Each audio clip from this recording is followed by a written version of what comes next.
سلام و وقت بخیر، صبحتون بخیر. کسرا هستم با یک لایو دیگه از کانال من. خیلی خوش اومدین.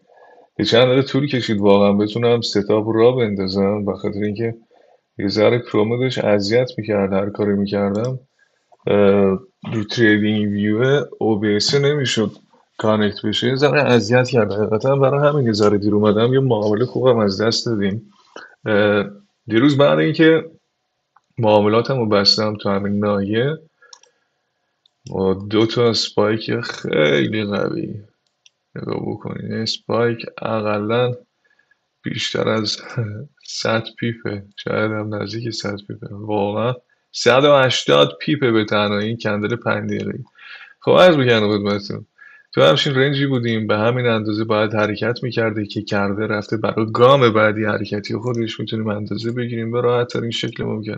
گام قبل همین اندازه بوده، گام بعدیش این اندازه بوده، گامی هم که میخواد حرکت بکنه به همین اندازه خواهد بود. حالا بستگی داره تو این مسیر به ما اصلاح بده یا نه. یه ذره دور از انتظاره تو همچین حالتی بیاد به ما اصلاح بده، مگر اینکه بگیم حالا به اندازه این آخرین گامی که توی رنج بوده و بخواد به همون اندازه حرکت بکنه. بخوام نوای خودمون رو ترسیم بکنیم، میتونیم از کف به آخرین سقف، که منظورم اینه که این نوع ترند لاین بهش میگن ترند لاین، نمیدونم، ترند لاین ناهماهنگ، ناهمگونی، هر چیزی بهش میگفتن. یعنی در واقع ما از کف به کف یا از سقف به سقف نمیکشیم برای اینکه ترندمون در بیاد. ترندمون رو از آخرین سقف، فرض بگیرین الان در صعوده، آخرین سقفی که به خودش دیده و آخرین کفی که به خودش دیده، بالاترین سقف و پایین ترین کف، میشه ترند لاین غیر همجنس. یادم افتاد ترند لاین غیر همجنس بهش میگم. و این ناحیه خیلی خوبم بهمون میده همین ترند لاین غیر همجنس. بعضی وقتا ترند لایناتون اصلا به هم نمیخوره، سر و تهش نامفهومه. میتونید از این نوع غیر همجنسش به هم بکشید که یه ناحیه بهتری بهتون بده. حالا خارج از این حالتی که کشیدیم، اینجا هم میشد یه ترند لاینی حالا داشته باشیم برای این ناحیه، ولی در مجموع ترند اصلی ما توی این ناحیه همین بوده، یه همچین حالتی بوده. شیبش خیلی بلند بوده چون واقعا قدرت بایرها خیلی بیشتر بوده. اگر ما همین رو به سقف انتقال بدیم، شاید درست باشه، شاید هم درست نباشه. ببینید یه همچین حالتی به ما داده. این شده ترند اصلی ما تو همین کانال. و میشه گفت حالا تو تایم پایین تر هم یه ترند دیگه هم داره، تو تایم بالاتر هم ترندش میتونه متفاوت تر باشه. فرض ببینید الان رو 15 میتونه همچین ترندی رو ببینه تو 15 دقیقه. همون غیر همجنس، ترند غیر همجنس ما یه همچین حالتی بوده تو 15 دقیقه. همین هم کف بیاریم، کف هم به همین یه همچین حالتی داشته. حالا برای سقف هم اینم خودش یه رنجی بوده. بستگی داره شما چجوری ترید بکنید، استاتیک بخواید ترید بکنید، داینامیک بخواید ترید بکنید. نوع ترند لاین های شما متفاوته نسبت به نوع تریدی که خودتون انجام میدید. بالکل برگردیم رو 5 دقیقه. آخرین ترندی که برای سقف ما بود همچین حالتی بوده، یا می شده همینو یک رنج در نظر گرفت در کل، با شکست همین وارد معامله شد، یا با زدن این اسپایک حالا کوچیک تو تایم فریم 5 دقیقه، با گرفتن پشت این ناحیه از اینجا تا این سقف حرکت کرد باشه.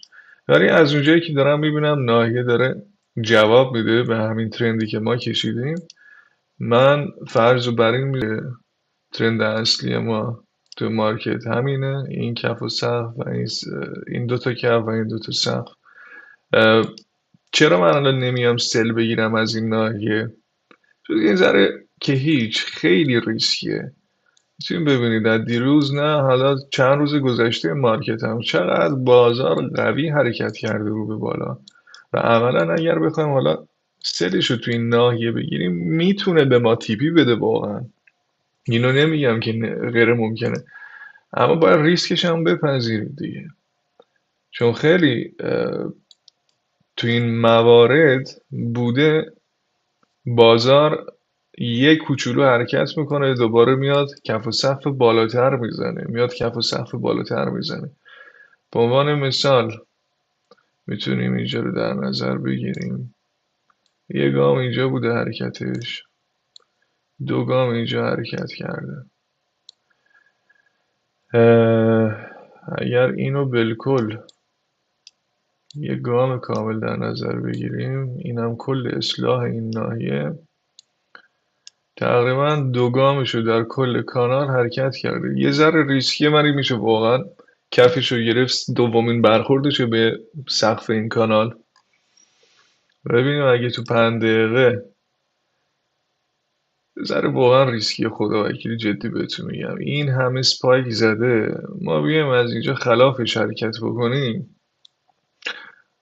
من خودم واقعا چون خلاف جهت ورود نمیکنم، شاید ورود نکنم، حقیقتشو بهتون میگم، ولی میتونم بهتون تریگر ورود بدم. این کلا نقد شدنه، اینم کلا نقد شدنه تا این ناحیه. حالا این زیاد جدی نمیگیرم، حالا تا اینو نشینه پولبکی بهش نزنه، به نظرم ورود کردن زیاد عقلانی نیست. امروز هم خبر داریم، ذره خبر مهم داریم.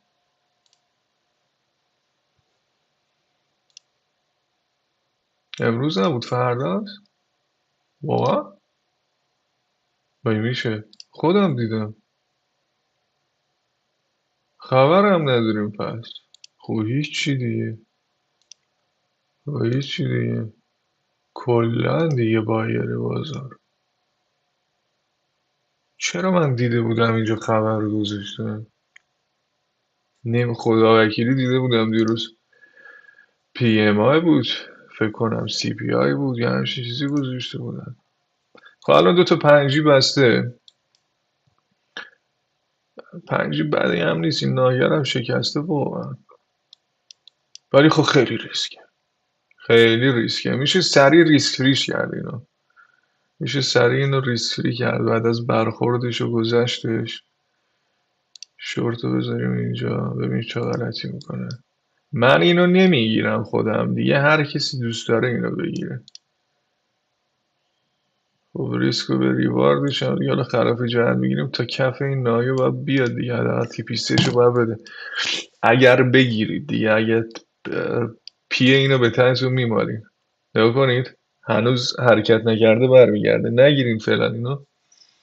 من خودم که نمیگیرم خدایی، حتما یه برگشت دیگه داره برای اینکه نقد بکنه خروج این معامله گرا رو. بذار ببینیم چه غلطی میکنه فعلا. ریسک هر کسی به شکلیه، ریسک هر کسی به نوعیه. این آخرین کف ما بوده، اینجا رو بریک کرده. میتونیم یه کاری بکنیم، یا نه خیر این معامله بگذرید، واقعا چیزی که اصولی نیست، فقط دردسر پشت بندش. حالا میتونه مثلا در حد 40-50 پیپ 30 پیپ بهتون سود بده. مثلا فرض بگیرید اینجا الان 50% این کندله، اگه هر رو 50% این بیشتر بخواد کلوز بده، خب طبیعتا همشو برمیگرده، اصلا میتونه سقف هم بشکنه، تمام شد. اصلا به این معامله فکر نکنید. هیچ وقت خلاف جهت وارد معامله نمیشید، هیچ وقت خلاف جهت معامله نمی کنید. نه به من، به هزاران هزار نفر دیگه، میلیون ها نفر دیگه. بازار تو همین حالت ها انقدر بهشون سخت گرفته که خلاف جهت وارد شدن دیگه. یا خودت باید یاد بگیری و بازار بهت درس میده و بهت یاد میده، به زورم یاد میده، چون اصلا این موضوع شوخی بردار نیست. متاسفانه تو حالت خوبش نتونستیم وارد معامله بشیم و پایین مجبوری منتظر اصلاح مارکت بمونیم. ببین چیکار می‌کنه. این عملا بحث الان مثلا هر چقدر اینجا خالی بکنه، واقعا نشون دهنده این نیست که سلر خیلی داره وارد میشه، نشون دهنده اینه که بایرها دارن هم معامله خارج میشن. هیچ وقت این کندلای قرمز و تو همچین اسپایک هایی تو تایم 5 دقیقه جدی نگیرید اینا فقط تخلیه بایر بوده اینجا، نه زور سلر. چون اگه از لحاظ استاتیک هم حساب بکنیم، کف بالاتر، صف بالاتر رنج تشکیل داده با ساختار، رنج رو شکست. وقتی با ساختار یعنی ببینین اینجا اومده بازار یک کف، یعنی یه رنج کوچیکتری تو یک اشل کوچیکتری برای ما ساخته، بعد اومده همون رو تو 5 دقیقه بریک کرده، یه کف دیگه برای ما ساخته، اینجا رو هم بریک کرده، دوباره بازار به همون پول بک زده، همون نقطه‌ای که بریک شده بود و دوباره کنده رفته.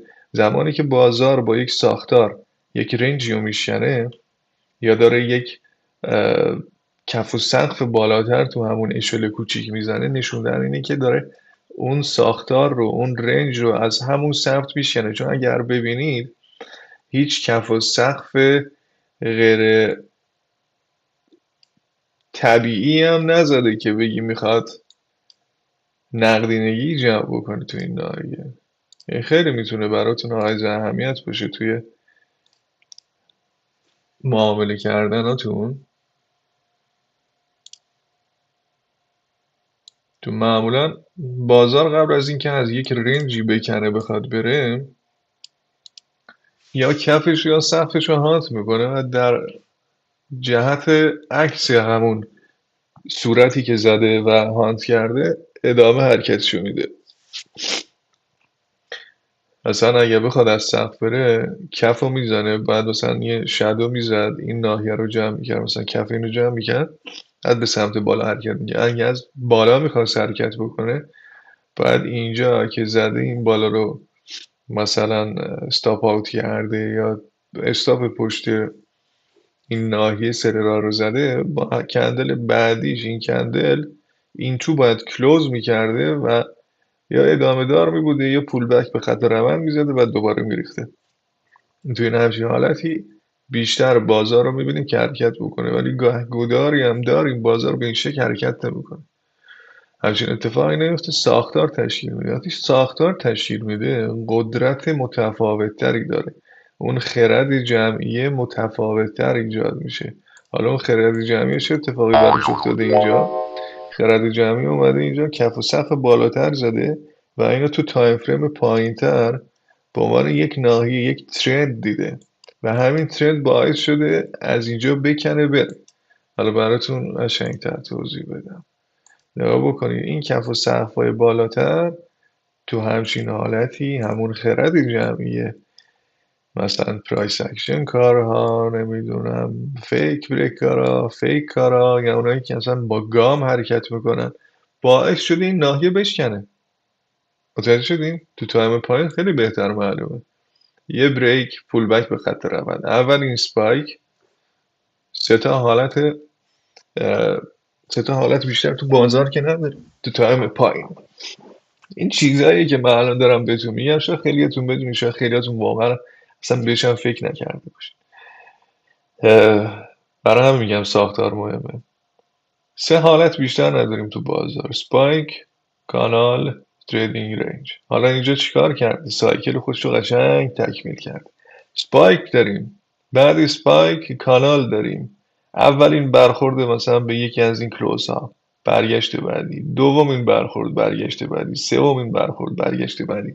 تو همین اشل کوچیک ما کف و سقف داریم، سپایک داریم، عرض کنم به خدمتتون پول بک داریم، رنج داریم. حالا رنجش خیلی چیز اتفاق نیفتاده، خیلی ترتمیز اتفاق نیفتاده، شاید برید باید تو 30 ثانیه‌ای ببینید.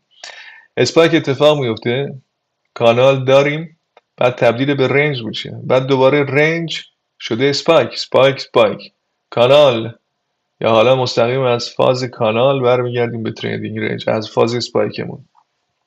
پس اینجا اون خرد جمعی باعث شده این ناحیه رو با یک ساختار ترتمیز بشکنه. سپایک کانال هی برخورد میکنه به کف کانال، برمیگرده، برخورد میکنه به کف کانال، برمیگرده، برخورد میکنه، برمیگرده، و اینجا دوباره کف بالاتر زده. همون حالتی که بهتون گفتم زمانی که کف بالاتر میزنه امکان خروجش از اون سمت خیلی بیشتر میشه.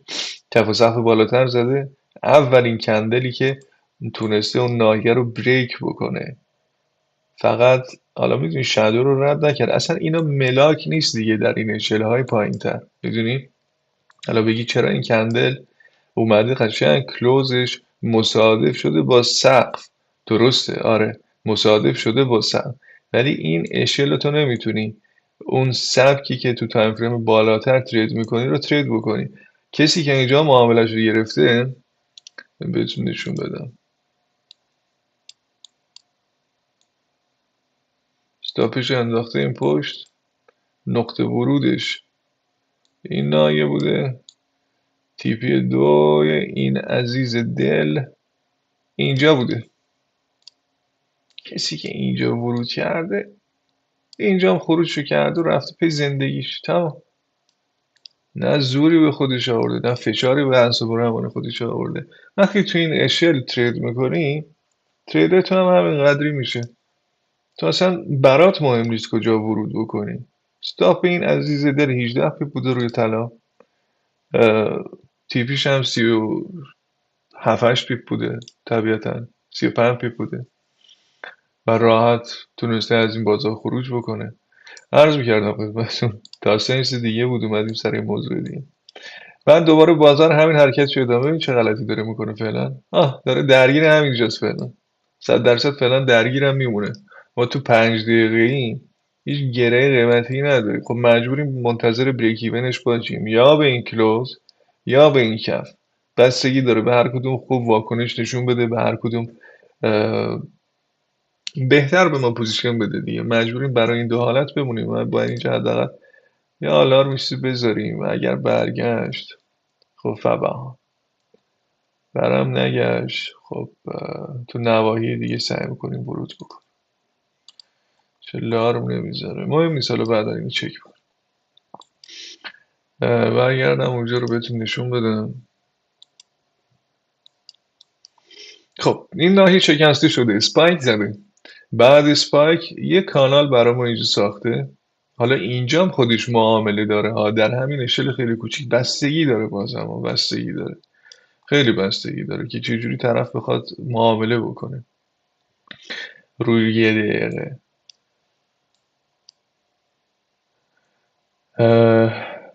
ولی خب هیچ وقت در خلاف این اسپایک ها معامله نمی کنید، هیچ وقت به هیچ شکل. همینجوری که الان اینجا بهتون گفتم تو 5 دقیقه این اسپایکه و ما خلافش معامله ای نمی کنیم، حتی بر این اساس که بگیم این سقف کانال ماست و بیایم معامله ازش بگیریم، فبها طلام بگم 100 برابر واحد اصلی و قیمت خودش بهتون تیپی بده، همچین ریسکی رو نمیکنید. شاید یک بار به شما تیپی خوب بده، در 95% موارد شما رو استاپ اوت میکنه.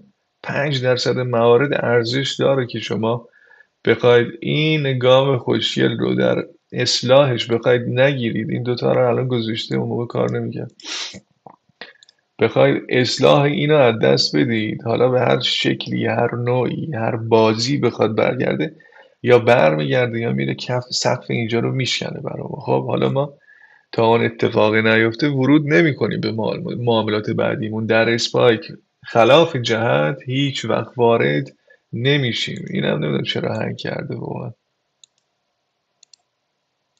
دیلیت شد دیگه، عجیب غریب قاطی کرده، نمیدونم، حالا مهم نیست. آره برگردیم سر همین ناحیه خودمون. اسپایک میزنه این بار، بعد از اینکه وارد کانال بشه مستقیم وارد رنج شده، اومده برای ما رنج ساخته تو همین ناحیه. بعد اینکه رنج رو میسازه چیکار میکنه؟ پول بک میزنه دیگه. وقتی اسپایک انجام میشه، تیپی معامله گرای بزرگ یا خرد رو وقتی میده، حالا فکر کن اینایی که اینجا ورود کردن تیپی دوشون رو اینجا گرفته بودن. اونایی که اینجا ورود کردن منتظر بودن کل این ناحیه رو بشکنه. تیپیشون بالاتر بوده، خب طبیعیه. طرف استاپش این پشت بوده، تیپی دو این عزیزای دل مصادف شده با این ناحیه. ببینید با شادو تیپیشون رو تا زده برگشته بازار. حالا بستگی به نوع ورودشون بوده، هر کدوم یه جایی بوده، ولی بیشترشون تو این ناحیه ورود کردن که بعد از برخورد بهش یه سریاشون هم خب با استاپ احتمالا ورود کردن، اینجا ورود کردن. به بعد اینکه نزدیک کلوز قیمتی 1 دقیقه بوده با استاپاشون رو کاشتن و ورود کردن و تیپی دوشون مصادف شده با همین شادو. میدونی شادو اولی که این اصلاح دیگه خروج اون اولین بایرهایی بوده که اینجا با استاپ ورود کردن. طرف ورودشو کرده، معاملاتشون نقد شده، برگشت داشته دوباره نقد شده، دوباره برگشته نزدیک های این کلوز قیمتی، دوباره برگشته بالا. و گفتم بهتون یک ساختاری برای ما شکل داده بود و این ساختار تشکیل میشه از چند تا روند: اسپایک، کانال، تریدینگ رنج. و این اولین رأس حرکتی قیمتی ما که اسپایک ازش اتفاق افتاده به اولین اصلاحی که به ما میده. این دوتا رو به هم وصل میکنید، امتدادش میدید و منتظر برخورد سوم قیمت بهش میشید. به همین سادگی. اما این یه اصولی پشتش خوابیده ها. هر جا همچین اتفاقی افتاد شما نمیتونید بپرید توی مارکت. چرا؟ چون این اسپایکی که اتفاق افتاده به ما اصلاح میده باید ناحیه‌ای رو بریک کرده باشه. این اسپایک میتونه تو دل یک رنج باشه، مثل اینجا. یه مثال خیلی خوبه. این اسپایک داخل دل این رنج کوچیکتر بوده، جایی رو برا من بریک نکرده. میدونید این خودش اولین شکست این ناحیه در اشل پایینتر، یه اشل خیلی کوچیکتری بوده. خب اگه بخوام به عقبترش برگردم باید این تیکرم بهتون توضیح بدم که درکی ازش داشته باشی. حالا این چون استاتیک رسمش میکنه من باید دوباره خط روند بیارم. اینو در نظر بگیرید، اینم در نظر بگیرید. خب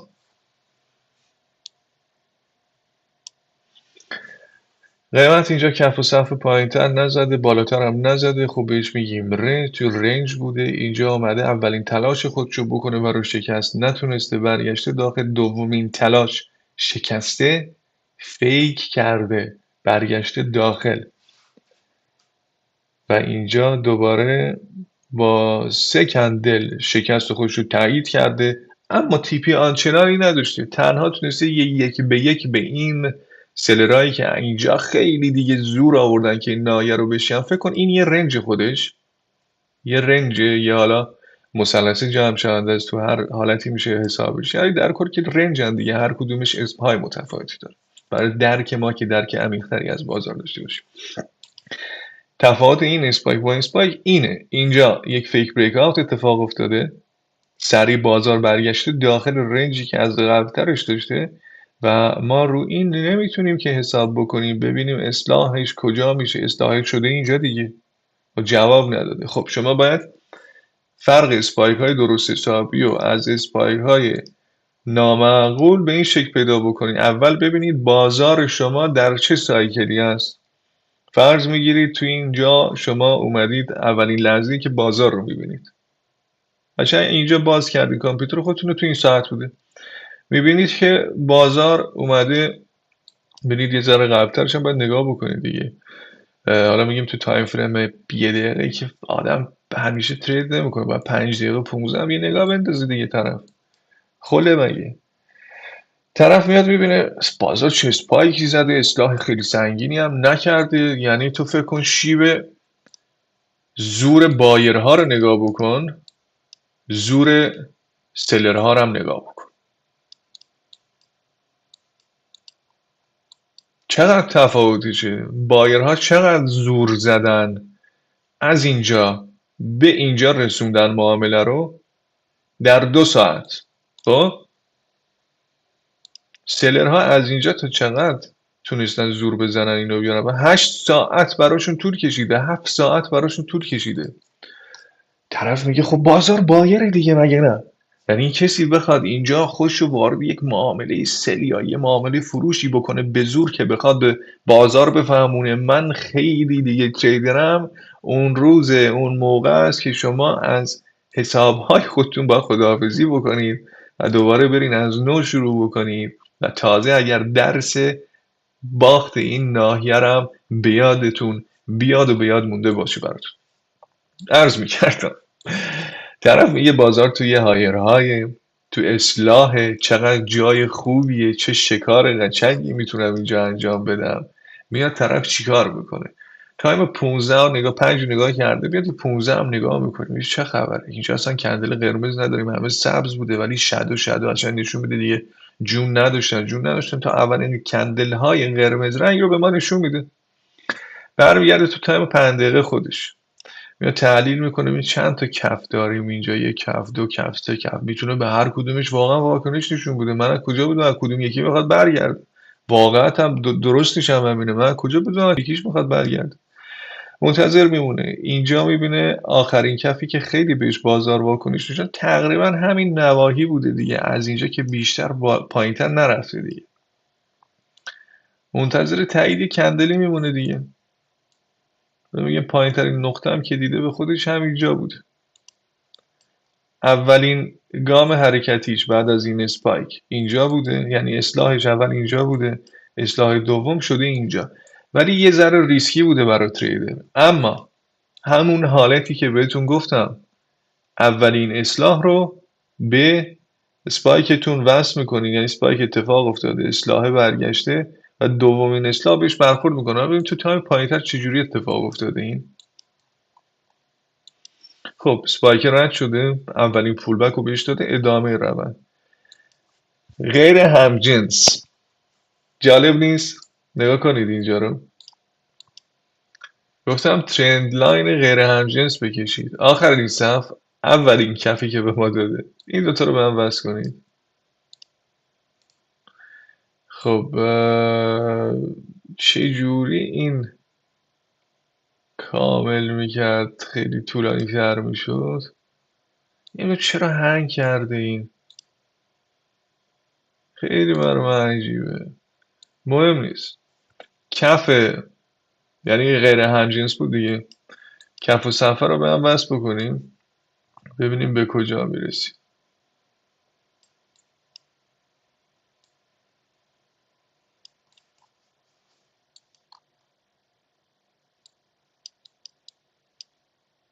یه ذره باید بالاتر بکشمش، یه همچه حالتی میشه. برگرد رو 5 دقیقه.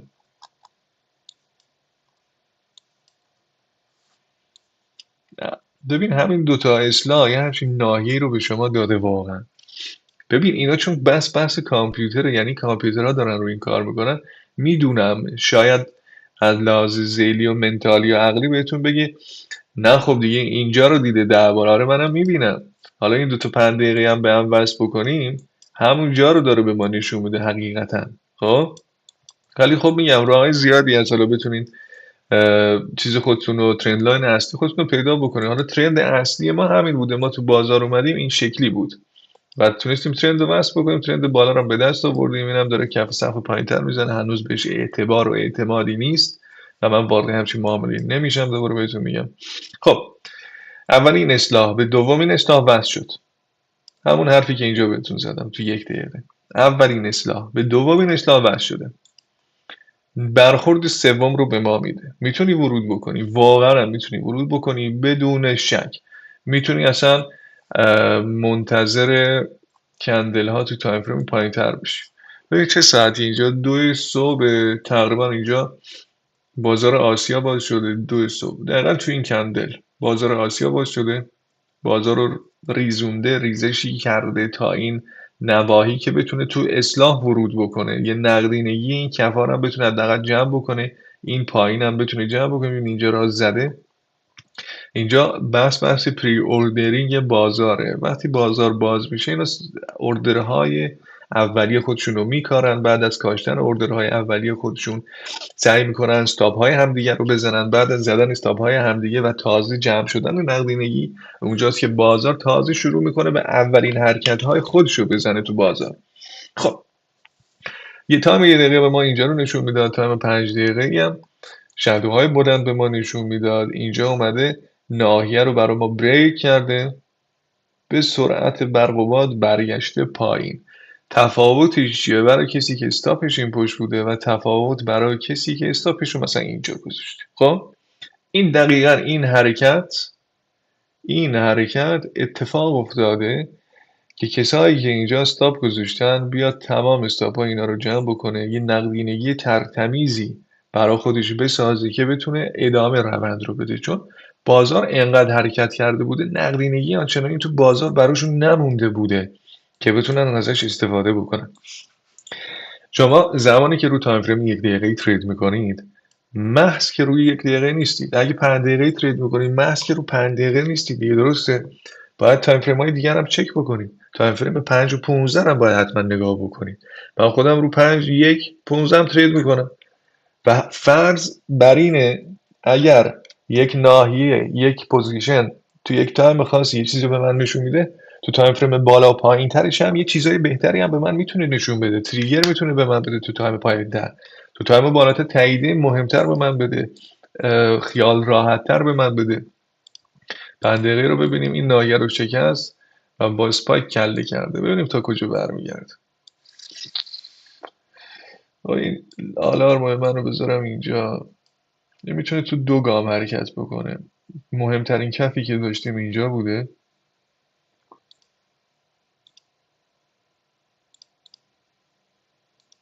تو این روندی که الان داره برمیگرده میتونه کندلش این پایین ببنده. خب میتونه اصلاح بکنه، خب بس اصلاح میتونه بکنه، میتونه همین فیک بریکات بکنه، ادامهش رو بده، بعد دوباره برگرده. خلاصه کلام این سناریو این حالته که تا اینجا برگرده و از اونجایی که اینجا کف و سقف این کاناله، میتونه تو اصلاحش تو همین ناحیه به ما پوزیشن بده و اگه پوزیشن ترتمیزی به ما بده میتونه سقف رو بشکنه، چون دوباره با یک ساختاری به سمت سقف میتونیم برگردیم. حالا ببین چیکار بکنیم. پول بکش زد، ببین ادامهشو میده یا نه. خب حرف میزدیم تو 15 دقیقه 5 دقیقه تریگر نمیده. حالا به این شکل تو 5 دقیقه 15 دقیقه طرف اومده این ناحیه رو دیده، اولین 15 رو دیده، خوب بسته. قبلش چون یک 15 داشته پر از فشار بایر بوده اینجا، نتونسته پایین این ناحیه خوب کلوز بکنه، یه اپسیلون پایینشه. کندل 15 بعدی به همین شکل خیلی قوی بسته نشده، اما چون انقدر قوی بوده باز هم تونسته این همه رو برگرده بالا. این برای من حائز اهمیته. کندل بعدیش اوپنش، اوپن این یکی، حالا اوپنش اینجا نبوده، آره دیگه، خب کلوز این اینجا بوده، اوپن این اینجا بوده و از همینجا ریزش کرده مستقیم و دوباره برگشته بالا، فشار خیلی زیاد بایرها و کلوزش اینجا. البته قیمت تا اینجا رفته، بعد دوباره اومده پایینتر و اینجا کلوز کرده، این هم اینجا باز شده، ریزشی شده، دوباره رفته بالا، کلوز قیمتیشو برگشته اینجا زده و اینجا مستقیم بعد کلوز خیلی سنگینتر ریخته تا اینجا اومده و تمام این کندل ها به تو یک رنجی رو نشون میده، فقط محض گفتنه است. اما چون ناحیه قوی بوده، فقط میگم بحث پری اوردرینگ بوده. اینا دیدین برگشت داخل، اصلا نمیشه رو همچین ستاپی حساب باز کرد اصلا. حتی میدونید این میتونه این بریک باشه، اینم فیک بریک اوت باشه، میتونه این اصلا فیک بریک اوت نباشه، این واقعا بریک کرده باشه، این فقط بره به قصد زدن استاپ تعدادی اینجا و دوباره ریزشی بشه. برای همین تو یک ستاپ های خارج از چارچوبی که برای خودتون وضع میکنید، مثل اینکه خلاف روند وارد نشم، خلاف پاور وارد نشم، یک ستاپ مشخص همیشه داشته باشم. شما من خودم اینو خیلی دیر متوجه شدم. من الان تقریبا 16-17 ماه دارم ترید میکنم. تقریبا 1 سال گذشت از اولین باری که معامله میکردم از اینکه یک ستاپ کلی داشته باشم. واقعا شاید 11مین ماه اینطوری یا 10مین ماهی بود که من ترید میکردم و متوجه این شدم من باید واقعا فقط یک ستاپ داشته باشم، یک نوع معامله بکنم، نه هر جا هر نوع معامله ای رو دیدم ورود بهش بکنم. یک ستاپ مشخص، یه چارچوب مشخص و تمام مواقع با دیدن همچین ستاپی شما ورود به معامله میکنید. بسیار مکانیکال میشه. اینا اگه شما بتونید برای خودتون ایجاد بکنید یه همچین حالتی رو و فقط ورود به معاملاتی بکنید که در یک ستاپ خاصی، در یک حالت خاصه و غیر این، هیچ وقت ورود به بازار نکنید. کف و صفهای بالاتری نداشتیم. اینجا یه فیک بریک ها از یه ناحیه اتفاق افتاده، برگشت پایین. اینجا اولین کندل سبزیه که بعد این ریزش به ما داده، هنوز نتونسته این صف رو بریک بکنه و یه اتفاق خاص اینجا افتاده، به ما کف و سقف بالاتر داده. اما همون جوری که الان میگم و قبلا هم بهتون گفته بودم، این ترند معتبری بوده، ترند قوی بوده و شما حتی هر کجای این قیمت روی این ترند یا هر جای این ناحیه ورود به بازار کرده بودید، استاپ شما رو اصلا نتونسته بزنه، چون فقط به محض رسیدن به این ناحیه شادو کرده، به محض رسیدن شادو کرده. یعنی شما هر جای این ترند ورود به معاملتون رو کرده بودید، مطمئن باشید پوزیشن شما سوده بوده، ستون هم گرفتین. اگه نترسیدید و ازش خروج نکردید خیلی سریعتر بعد به محض دیدن این شادوها، حالا یا تو تایم پایین تر انقدر زده رفته زده رفته زده رفته رفته شکسته، بعد دوباره برگشته، دوباره رفته بالا، دوباره برگشته، اگر اینا اذیتتون نکرده بوده باشه و بر اساس همین ترندی که داشتید معاملتون رو گرفته بودید، قطعا تو یک سود خوبی بوده تا الان یا هستید. یا اگر به همچین سبکی بخواید ترید بکنید، اولین اصلاح به ترند لاینتون، سپایکتون رو دارید. یه بار دیگه توضیح میدم، سپایکتون رو دارید، بازار سایکل سپایک خودش رو تکمیل میکنه، اولین پولبک رو به خط روندتون میده، خیلی خوشگل. اصلا حتی تو فکر کن اینم نداشتی، 2 تا از اینا اتفاق افتاده بود، خب میفهمیدی دیگه ترند لاین تو اینه. حالا برخورد سومی هم اتفاق نیفتاد، میتونه حتی این ناحیه رو هم نبینه، این بیاد تا برخورد سوم اینو شکل بده. پناه بر خدا. ولی این چیزی که من اینجا میبینم، این تاییدیه 5 دقیقه خوب به این تریدر را داده.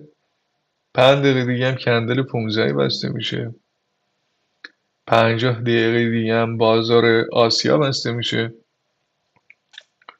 چرا هنگ کرد؟ شاید اینترنت من واقعا ضعیفه.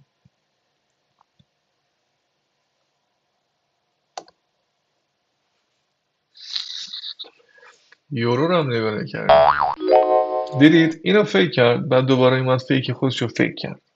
هر چیزی امکان داره از این بازار. در چه حالتی هر چیزی از بازار امکان داره؟ اینکه خلاف جهت وارد، خلاف پاور وارد بشید. تا زمانی که شما خلاف پاور مارکت ورود بکنید، این اتفاق برای شما میفته و استاپ پشت استاپ میخورید، ضرر پشت ضرر میکنید.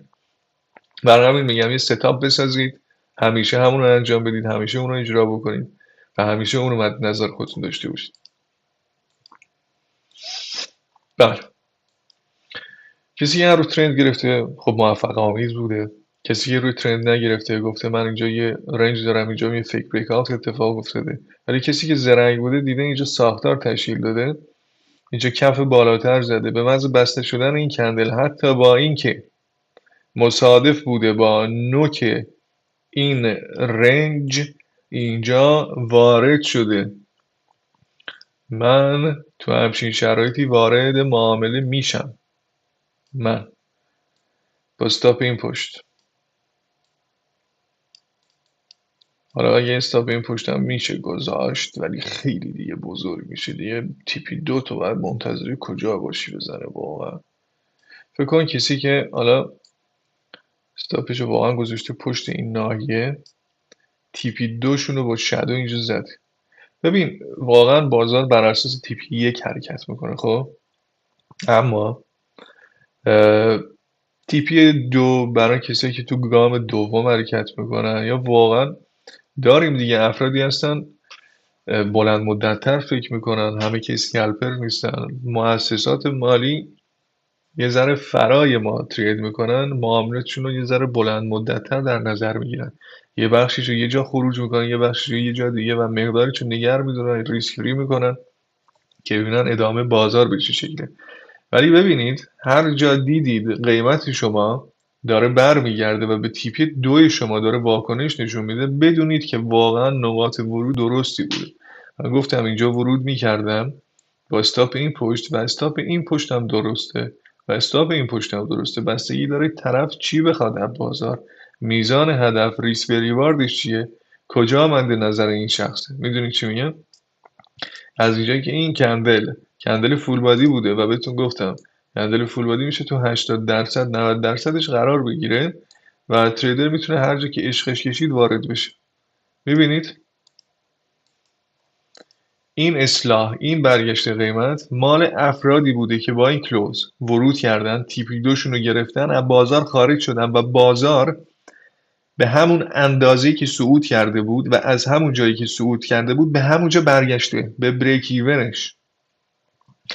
اینجا خب افرادی هم هستن نوع پوزیشن گرفتنشون با لیمیت گذاشتن، طرف میدونه تو بک تستش تو لایو مارکت تجربهش کرده، انقدر اینو دیده دیگه شده ملکه ذهنش، با ناخودآگاهش اصلا میتونه ترید بکنه.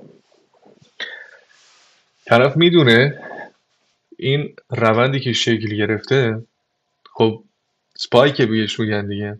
ببین هر شکلی هر نوعی شما معامله بکنید، دوباره پازل رو کنار هم دیگه بچینید، به یک چارچوب مشخص برمیگردی. سپایک اصلاحش که میشه کانال و دوباره اسپایک بعدی و یا کانال یا حالا ترندی رنج. دقیقا این در تایید همون حرف اصلی من بود که بازار چجوری حرکت میکنه. خب افراد اینجا ورود کردن، تیپی دوشون رو گرفتن، اما معامله خارج شدن، بازار کاملا ریخته. از همونجا دقیقا به همون نقطه‌ای که اینا ورود کرده بودن و خارج شدن تا همونجا ریخته و افرادی که میگم درک عمیقی از بازار دارن و میدونستن این به بریک ایون خودش برمیگرده، اینجا لیمیت های خودشون رو گذاشتن و اصلا بازار نتونسته اینجا رو کلوز بکنه، اصلا نتونسته به کلوز 5 دقیقه‌ای هم برگرده، همینجا کنده دوباره رفته. پس شما نقاط ورودتون، استاپتون و نقاط خروجتون رو بسنجید تو بک تستاتون، تو فوروارد تستاتون، ببینید بازار از همونجا برمیگرده که شما تیپیتون خورده میشه، پس بدونید جای درستی وارد شدین، استاپتون کامل درست بوده، نقطه ورودتون طلایی بوده، عین همین چیزی که الان بهتون نشون دادم. و افرادی که به استاپ این پشت ورود کردن و تیپیشون رو گذاشتن رو تیپی دو این ناحیه، اینجا تیپیشون خورده شده با شادو. ببینید اصلا چجوری این بازار حرکت میکنه بچه ها.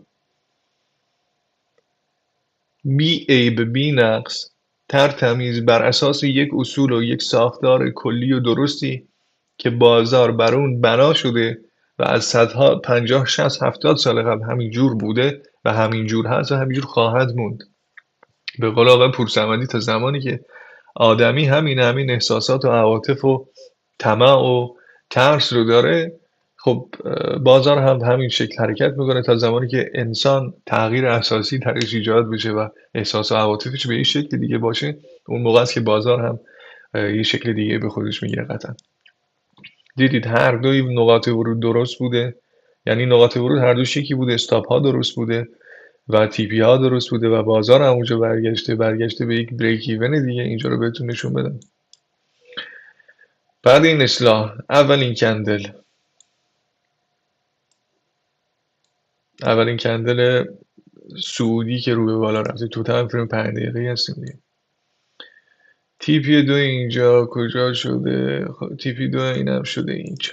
یعنی بازار اونقدر به اینجا واکنشی نشون ندادی، چون احتمالاً افراد خیلی کم اینجا ورود کردن، آدمای بیشتر اینجا ورود کردن با استاپ این پشت. و تیپی دو این عزیزای دل و تیپی 3 و 4 و 5 هم دیگه زده نسبت به نوع ورود، نوع پوزیشن، نوع، حالا هش اینم یه اینم یه نقطه ورود دیگه بوده اینجا به استاپ این پشت. دیگه تیپی بیشترشون نداره، تیپی یکیشون داره، ولی میشه اینجا بذاری یک به یکیشون رو تکمیل بکنه. ببینید برای هر کس نقطه ورود میتونه هم مسیر یک سری افراد دیگه باشه. دو ردیف معامله‌گر متفاوت داشتیم اینجا. یکی اینجا ورود کرده، یکی اینجا ورود کرده، یکی اینجا ورود کرده، یکی اینجا ورود کرده بود، یکی اینجا ورود کرده. هر کدوم از این افراد به یه شکلی ورود کردن، ولی بیشتر افرادی که بازار بهشون ورود میکنه به این دو حالت ورود کرده بودن. یه سریشون اینجا بود که تیپی دوشون رو زد اینجا، یه سریشون هم اینجا بود که استاپشون این پشت بود و تیپی دوشون رو اینجا داده. شما پوزیشن خودتون رو بسنجین ببینین کدوم یکی از نوعهای ورود بیشتر به ستاپ شما میاد. ببینین بازار چجوری برگشت. واقعا میشد اینجا ورود کردم، منم میتونستم ورود بکنم، حالا حداقل بعد از کلوزینگ یکی، ولی خب ورود نکردیم. یه داشتیم حرف میزدیم، حواسم به بازار نبود. ببینیم اینجا الان واکنشش دیگه چیه. میتونه اینجا رنج بکنه تا 11 به وقت من، البته تا 40 دقیقه دیگه که آسیا بسته میشه. بعد احتمال داره از اونجا حرکت دیگه اتفاق بیفته. در از اینکه آسیا بسته میشه معمولا بازار اروپا حرکت اصلی تر خودشون رو شروع میکنن. مثلا برگردیم دیروز مارکت رو ببینیم دیروز چه جوری بوده. خب لندن اینجا باز شده تقریبا. آسیا از دیشب شروع کرده به ریزش کردن، برگشته به کف ناحیه ما. چرا این برا من ناحیه بوده؟ از قبل اینو کشته بودم. آره این کف این کانال بود برا من. خب اینو در نظر بگیرید، قیمت اینجا رو شکسته برگشته به کف همین کانال. خب اینا دیگه میتونستی تو تایم فریم بالاتر خودتون همیشه نگه دارید. برگشته به اینجا، یک کندل قدرتمند 5 دقیقه‌ای داده، نقطه ورود داده. میتونید تو اصلاح این ورود میکردین، حالا چیزی همینجا هم ورود بکنید. واقعا پوزیشن ترتمیزی بوده به نظر من، خیلی هم خوب بوده. بعدش اینجا آسیا لندن باز شده، تو همین کانال ادامه داده روند خودشو و واقعا هم هیچ کاری نکرده دیگه تا که ما دیروز اینجا من اینجا دیروز وارد شدم فکر کنم. آره نه واقعا حرکت آنچنانی نکرده بوده، تو همین کانال بوده تا تو همین کانال هم پر معامله بوده دیگه، پر معامله بود. اینجا نقطه ورود، تمیزترین نقطه ورود دیروز اینجا بوده، تمیزترینش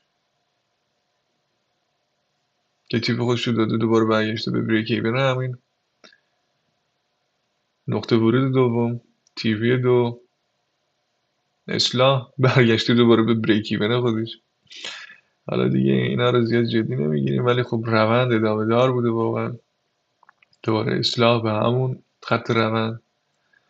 حالا میتونستین رو همین واقعا سکلپ و فست سکلپ خودتون رو بگیرید، ولی دیروز ما اینجا وارد شدیم دیگه. این آخرین کف من بود و منتظر این بودم دیگه برگرده اینجا و به من از اینکه کف اینو زده نقدینگی جمع کرده و این ترند هم داشتیم. البته ترند این بود دیروز. خب اینجا یه شکست فیکی به ما داده، بعد این شکست فیک مستقیم ورود کرد به بالا، بعد دوباره این بعد اکستند می شده، خط روند جدیدی برای ما ساخته بود و محض اینکه شما فیک بریکاتاتون اتفاق میفته باید همونجا خط رونداتون رو اکستند بکنید که در نقاط برگشت، در موارد برگشت، در استاپ گذاری یا حالا تیپی گذاریتون اینو مد نظر قرار بدید که نقاط اشتباهی رو برای استاپ انتخاب نکنید.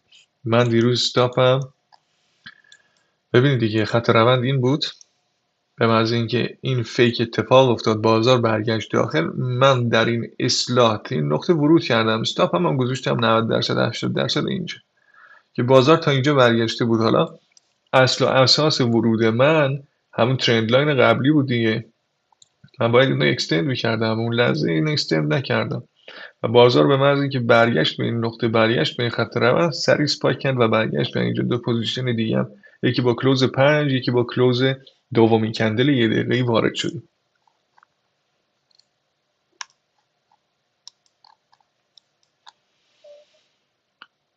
اینجا بوده اولین کلوزی که اتفاق افتاد، ورود کردم، اصلاح کرد، 5 دقیقه‌ای اینجا بسته شد یا اینجا بسته شد، اینجا یه ورود دیگه کردیم، هر 3 تا 4 تا پوزیشن رو تیپی 2 بستیم، یکیش رفت بالاتر، منتظر موندم ولی خوب بالا نرفت زیاد.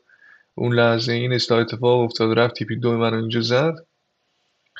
بعد دیگه نمیدونم چی شد، این برگشت رو دیدم به خط روند، گفتم و ارزش نداره دیگه ببندیمش، بستیم دیگه. بازارم تیپی 3 رو داد ریزش کرد، دوباره خط روند، دوباره برگشت خیلی قوی تر.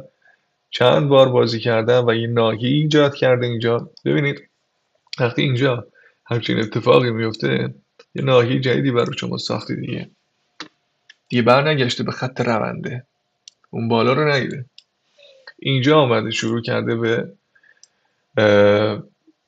ساخت یک ترند لاین دیگه، اسپایک، کانال دیگه، و دوباره اسپایک کرده اینجا رو شکسته. ببین چند نفر اینجا منتظر این چیزی بوده، بریکه بودن دیگه، که انقدر بازار تونسته قدرتمند سپایک بکنه، سپایک بکنه، سپایک بکنه، اصلاح کوچیکی و دوباره ادامه اون روند تا ساعت چند.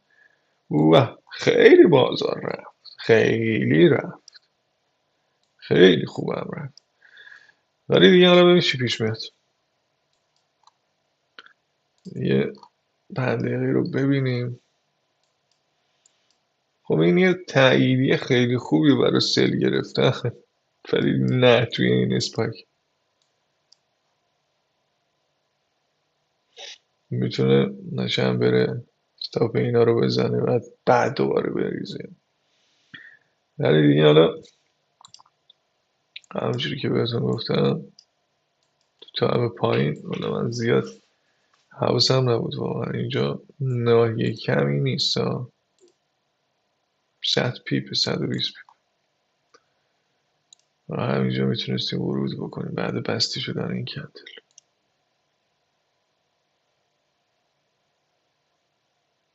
بعد این واقعا میتونستیم ورود بکنیم دیگه، چون معما حل گشت، نمیدونم چی آسان شده، تیپی 2 رو نده، چون استاپ باید این پشت باشه، این پشت هم خیلی ریکسیه، ولی تیپی 3 رو داده. استاپ 26 پیپ بوده، تیپی 3 ما رو میداده راحت. تیپی 2 شده کلوز این اولین کندل. این چه غلطی اون. خب اینجا اگه در نظر بگیرید کف پایین تر زده، الان یه ذرم نشده والا، نمیدونم چقدره، یه کوچولو.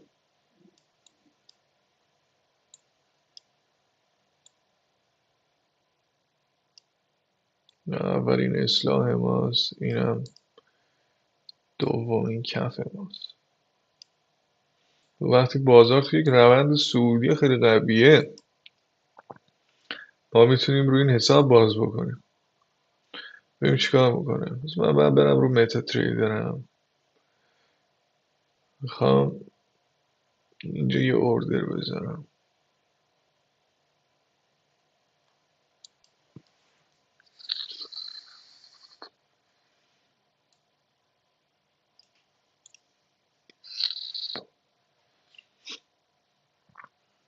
حتی با اوردر من وارد نمیشم هیچ وقت، ولی چون اینجا رو میبینم شادو کردم، میگم شاید واقعا اصلا فرصت ورود نده، تو 5 دقیقه هم یه همچین حالتی رو داریم.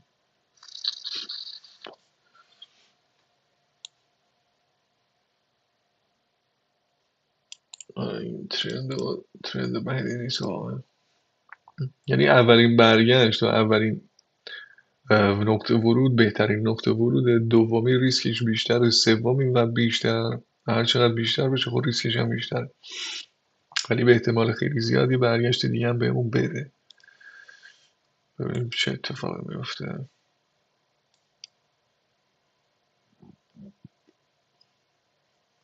من اینو ببرم رو متا نشونتون بدم.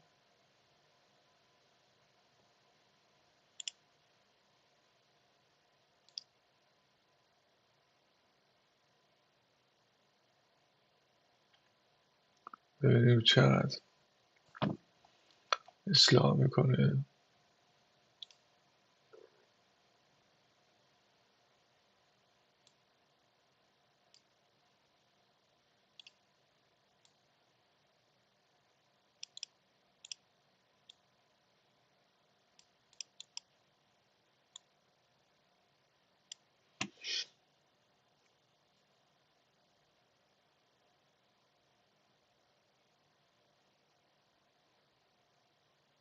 با این ریزشی که میبینید اتفاق افتاده، اگه اینجا کندل سبز ببنده به من داره یه نشونه میده که این میخواد برای گام دوم حرکت بره. اگه سبز ببنده و ادامه دار باشه این روند، میتونه گام دومی در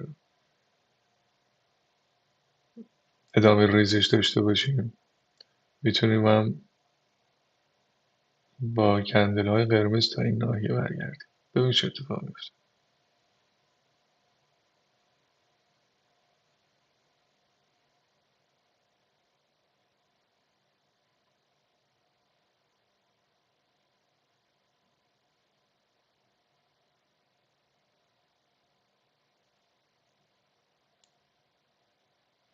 ناحیه همونو شکست.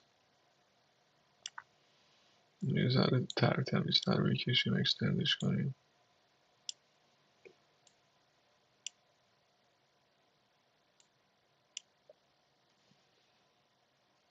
پنده هایی چه نشون میده بهمون؟ پنده هایی نفوذ کرده کامل.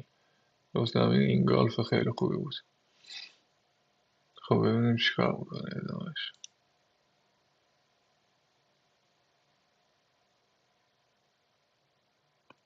یه دقیقه چند دیگه بسته میشه؟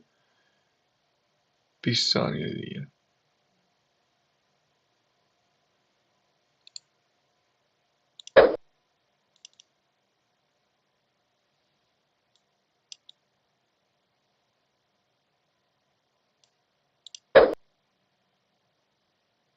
5 ثانیه دیگه.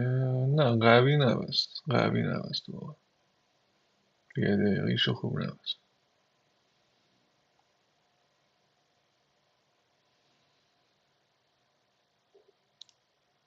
چند پیپ میشه اینجا؟ 40 پیپ. 38 پیپ. 40 پیپ. همچین چیزی در میاد. ببین اینجا برامون ناحیه ساخته بود. خب این قسمت و این قسمت قیمت باید بالا این کلوز بکنه. این دومین کندل چقدر طول میکشه بستشه؟ 15 ثانیه دیگه.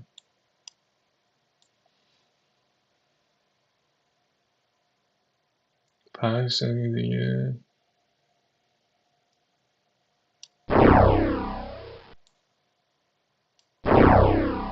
دستی بازش کنم، دیر بازش کنم.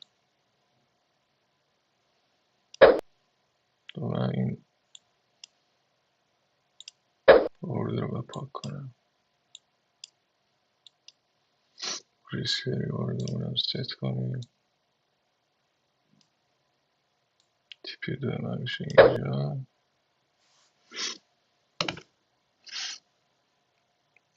میتونیم مارکت اکسکیوژن هم نیستی بهش میگم، 1.5 لاتش رو، یه لات 1.5 لاتش رو تیپی 2 یا 1 خارج بشیم. تیپی 1 زد. بذار یه کنیم لاتش و من رو تیپی 2 خارج شم. شاید بیشتر نمیدونم.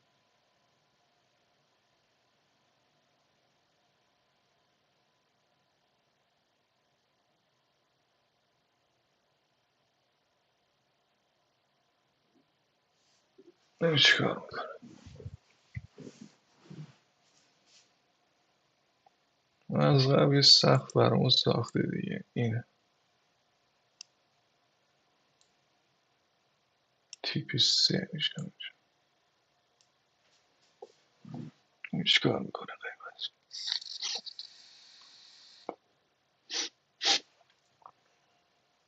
اینو ببرم رو تیپی 3.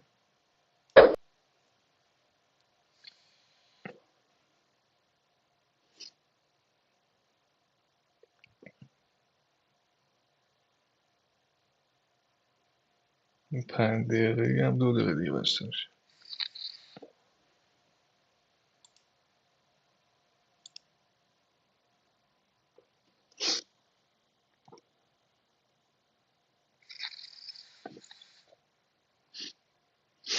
میتونه به بریک ایون ما برگرده.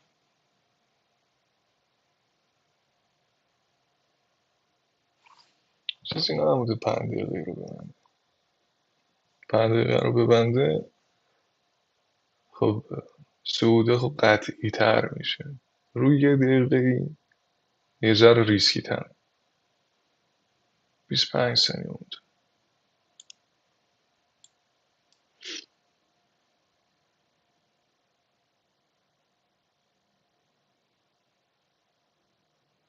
15 ثانیه. 5 ثانیه بیشتر نبود.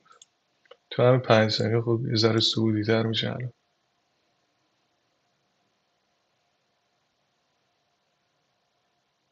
تمام.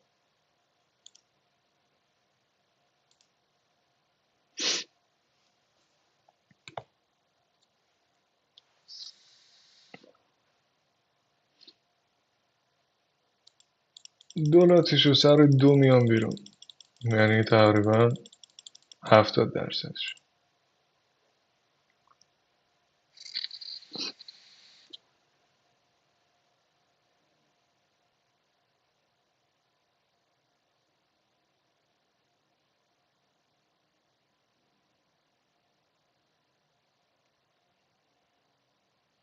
الان نیم ساعت مونده به بسته شدن چیز آسیا. خب یه ذره میتونه اذیتمون بکنه این نیم ساعت مونده به بسته شدن آسیا، چون آسیا هر چی پوزیشن گرفته به احتمال زیاد خیلی هاشون نقد بکنه. سر همین میتونه اذیتمون بکنه، یه رنج بسازه اینجا، یا بیاد واقعا برگرده همین مسیری که الان هر جایی که ما ورود کردیم.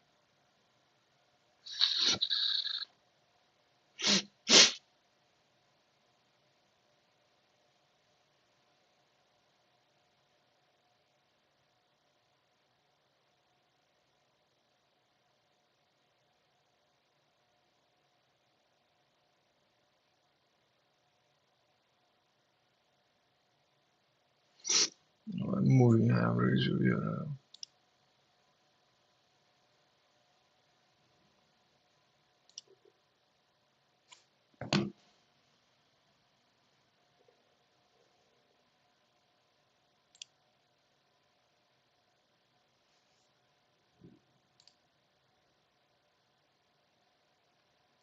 اون داره به مووینگ اوریج واکنش نشون میده.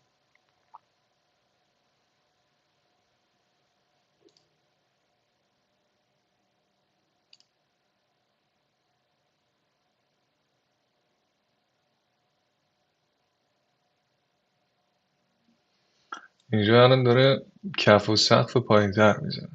خب نوزر پوزیشن ما رو ریسکی کرده واقعا.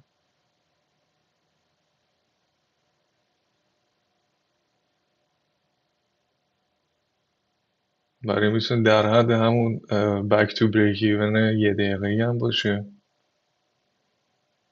اینجا. یعنی این کندل نتونه بالا ببنده، میتونیم از پوزیشن خارج بشه.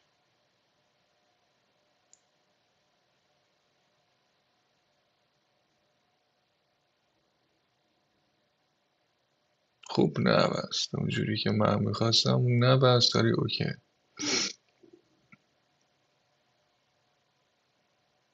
اونی باید مووینگ اوریج رو رد بکنه واقعا. این تیپی یک رو باید رد بکنه.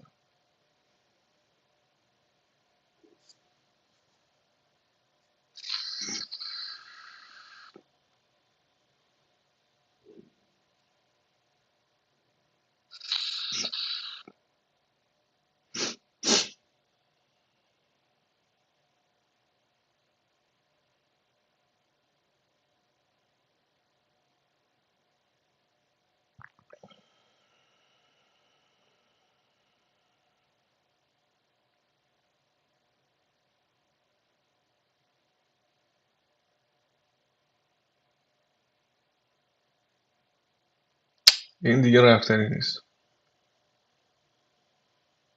اینو میبندم.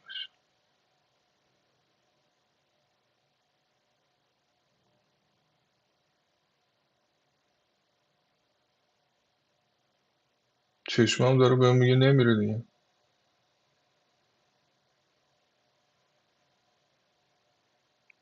ریسکشو بپذیریم، یه گام دو گام دیگه تا اینجا میاد.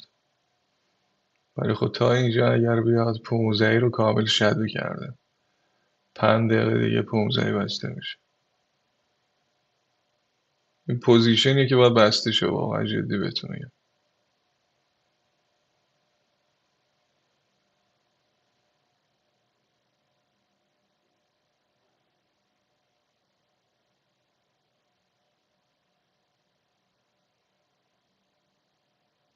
پنج نگاه بندازیم، نصفشو برگشته.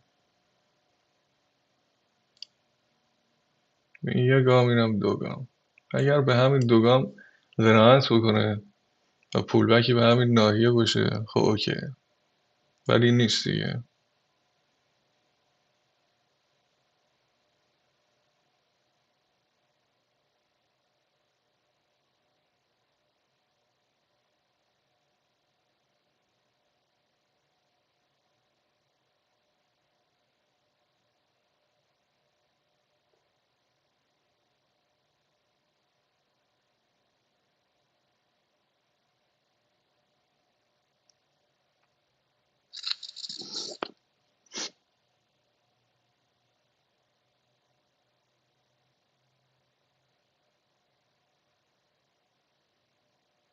واقعا هیچ پوزیشنی تعصب نداره.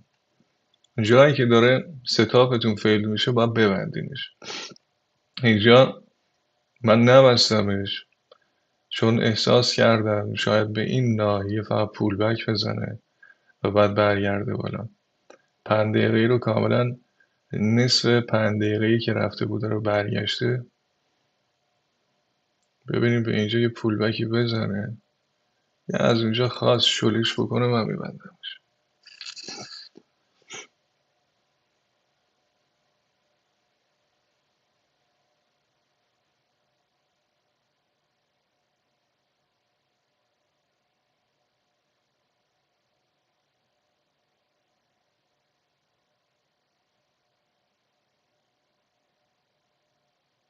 همین شد، داره برمیگرده.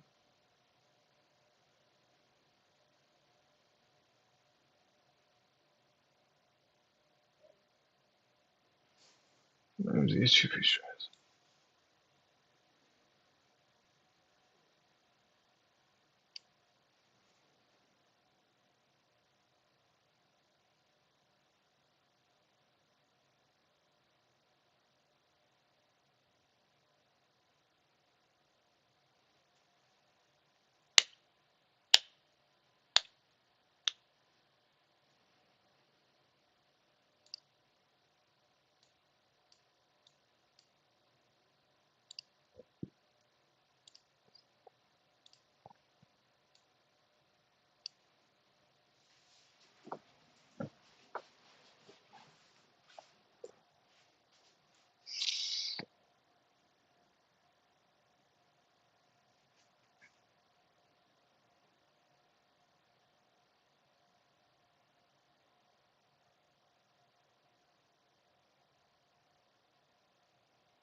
یه گام، این دو گام. اگه کندل سبز ببنده، بالای ناحیه ببنده، دو گامه تموم شد. اگه اینجا ببنده میره برای گام سوم.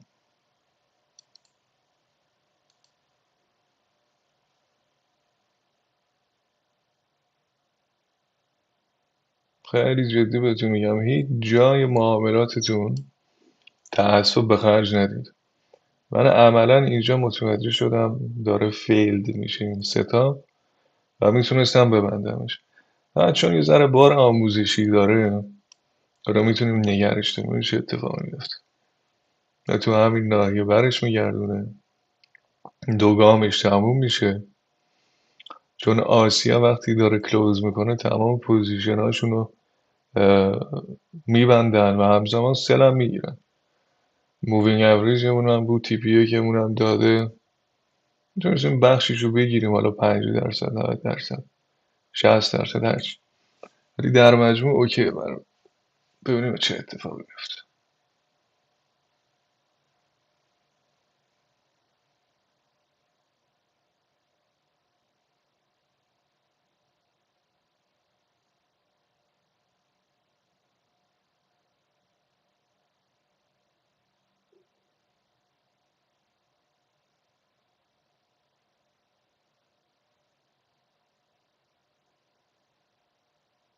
من 15 کلوز کرد، یه ذره سبزه، ولی خب بازم کندل 15،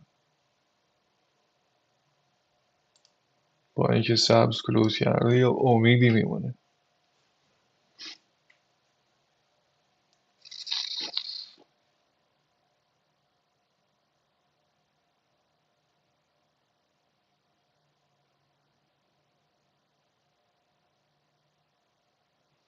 اینجا یه ترندی برام ساخته این نقطه، بهتون نشون بدم. این نقطه این رو رد بکنه، کندل تمیز یه دقیقه اینجا ببنده، میتونیم ورود بکنیم دوباره.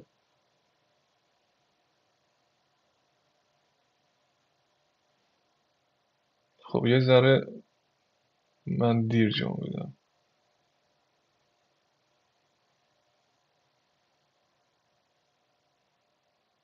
عیبی نداره، من دیر جمع بدم، ستاب ما رو داره نجات میده.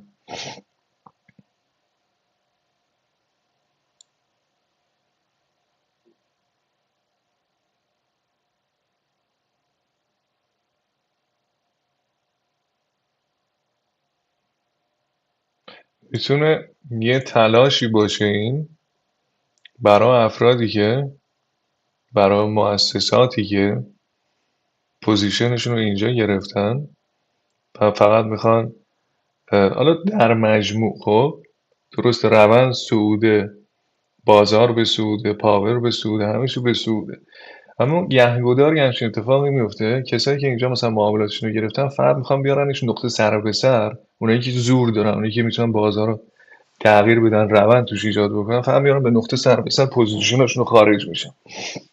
ولی حالا دوتا کندل بست تو همین ناحیه هم بست، خب خیلی قدرتمند کرد ناحیه ما رو، بیشتر از اون چیزی که بود.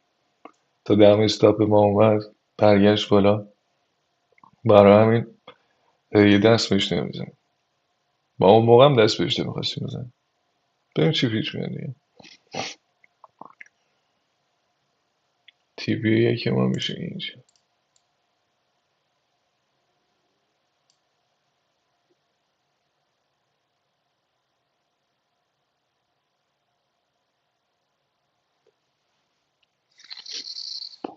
و خیلی دوست داشتم اینجا دوباره ورود بکنم ولی خود نشد.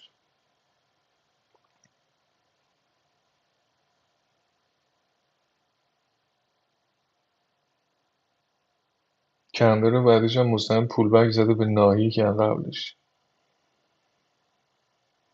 دیگه تا این 10 دقیقه که آسیا میخواد گورشو گم بکنه، اذیتمون میکنه واقعا، اینو مطمئنم.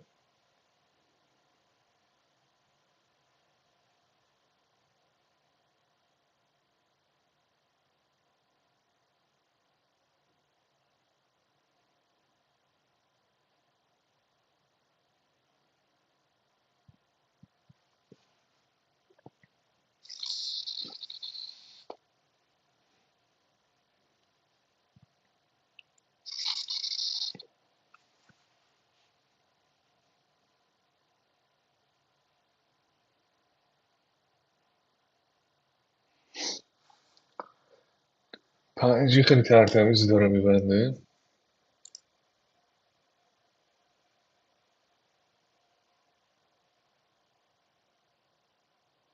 ببین این یه جورایی بک تو بریک ایون کندل فول بادی اینگالف نزولی بود. انتظار میرفت این هم اتفاق بیفته، ولی خب روند ما به صعوده. دوباره تیپی یک رو داده، ببینیم 5 دقیقه چجوری کلوز میکنه. یه اپسیلون هم بره بالاتر، 1 دقیقه و 5 دقیقه چو کلوز بده، فوق العاده میشه.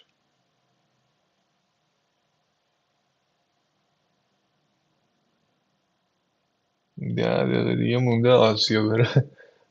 خواهد دیوونمون بکنه دیگه.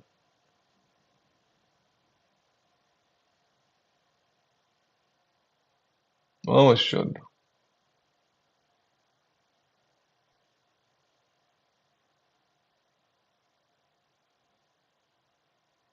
مووینگ یکمون رو رد کرد، پنجمون فول بادی بسته شد. خوبه. این شهدوارم رد کرده، شاید تا اینجا اصلاح بده بعد دوباره بره، ولی مووینگ 5 رو رد نکرد.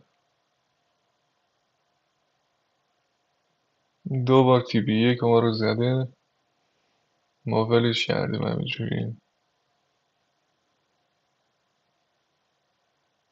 میتونم یه نصفشو ببندم.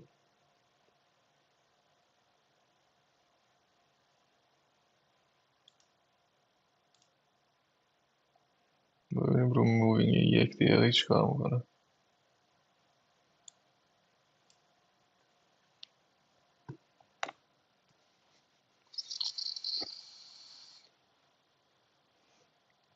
اینجا رو اگه ببینید یه ساختاری هم ایجاد کرده. این یه سقفه و همزمان هم شده یه کف دیگه.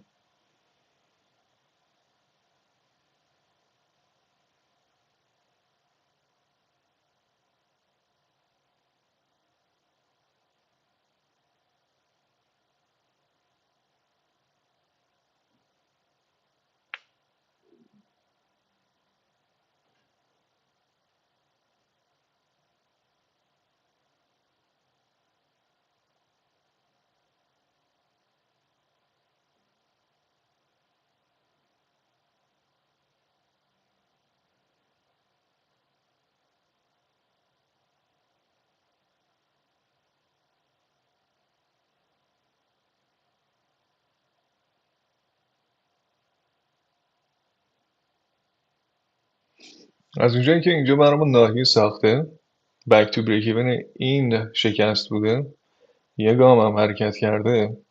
حالا گام دومش یه ذره براشون سخت‌تر اتفاقش بیفتونن یا حرکتش بدن، ولی شدنیه. عقل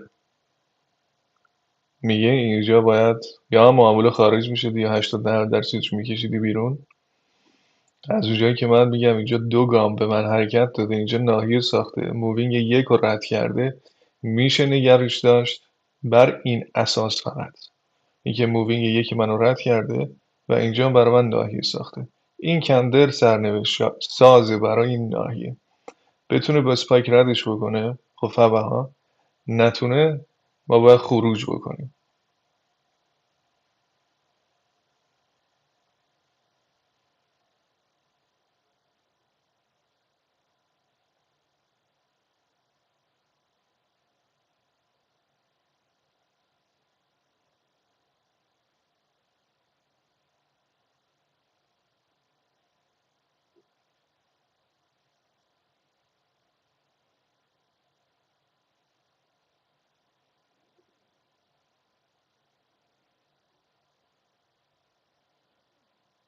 جون نداشت ردش کنه.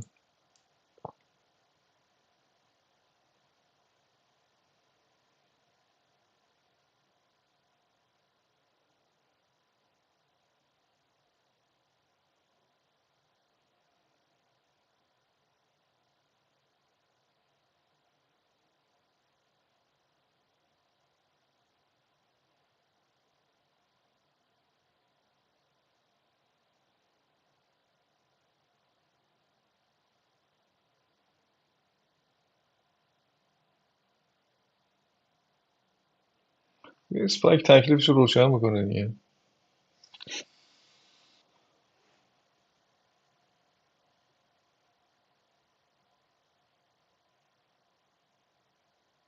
با ناحیه سنگینی هم نیست تو این همه صعود به هر تو جای گیر بکنه. میگم چون این بریک ایون همینه فقط. خب خیلی ها منتظر سل این ناحیه بودن که گرفتن یه بار دیگه، نمیدونم چقدر دنبال سل گرفتن. خب بیا تو هم بای بگیر از اینجا.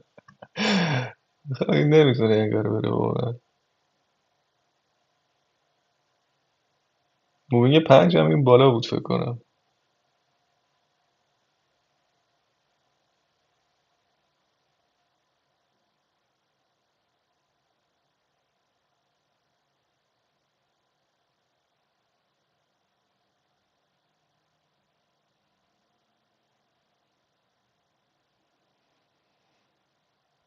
یه دقیقه دیگه 5 بعدی کلوز میکنه. این 5 اینجوری کلوز کرد.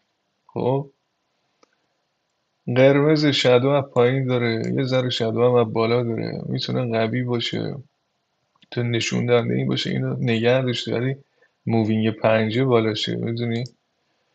یه سقف دوقلو برای ما ساخت اینجا، این نشون دهنده برگشت. این ناحیه رو رد کنه من بستمش.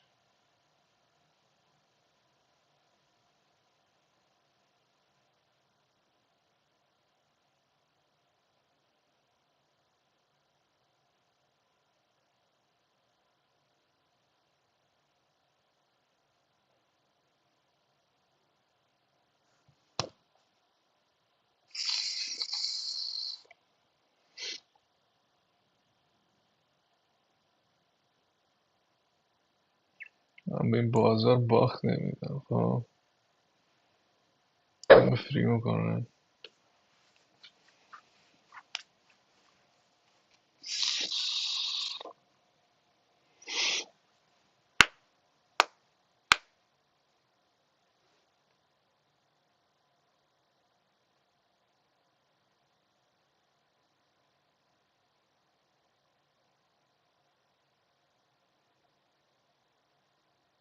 ببین واقعا یه جوری الان بازار خیلی به درد کسایی بخوره که تو همچین مسیرهایی تو همچین جاهایی یه روزایی گیر میکنن و اذیت میکنن ستون.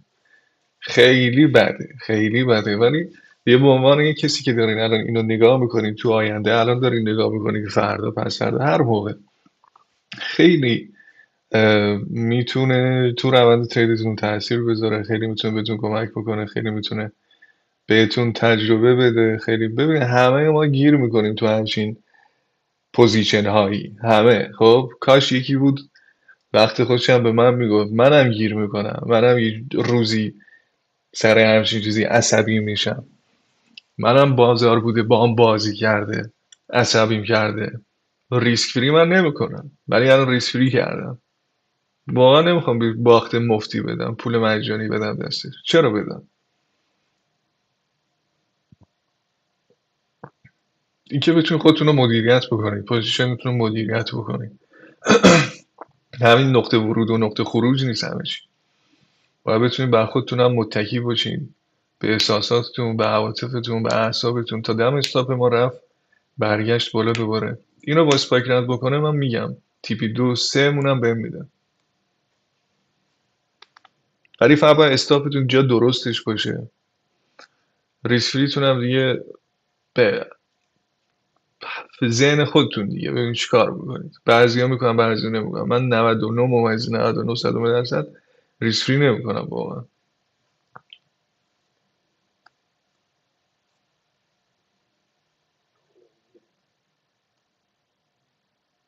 2 دقیقه دیگه آسیا بسته میشه.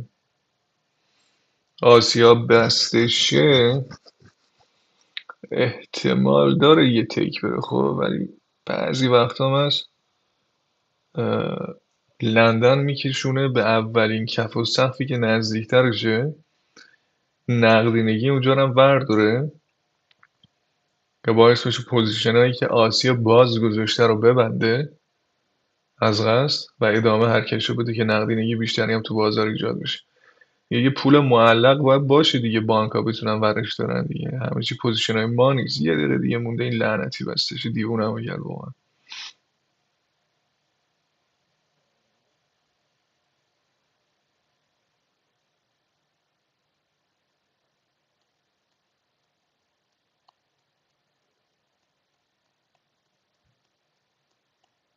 تا 15 بعدی هم بسته میشه.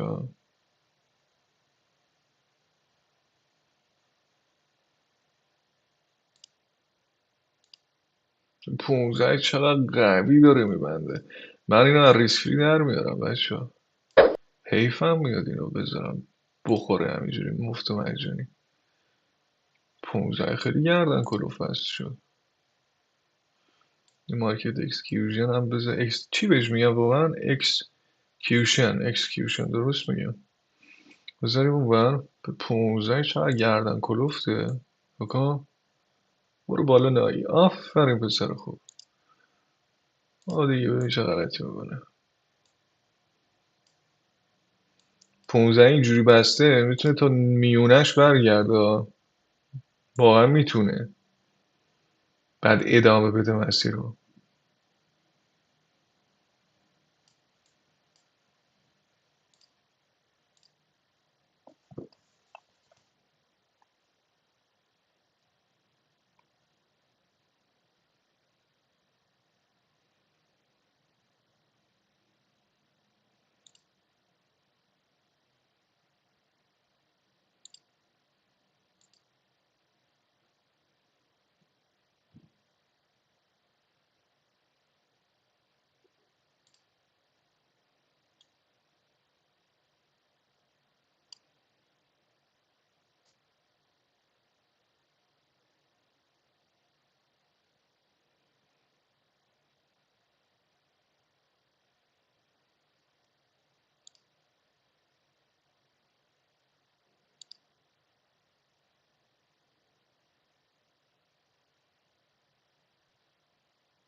خیلی داره اذیت میکنه نه. نمیدونم ناهی اینجا رو هم رسم کنه، همیشه در میاد ولی لازم نیست.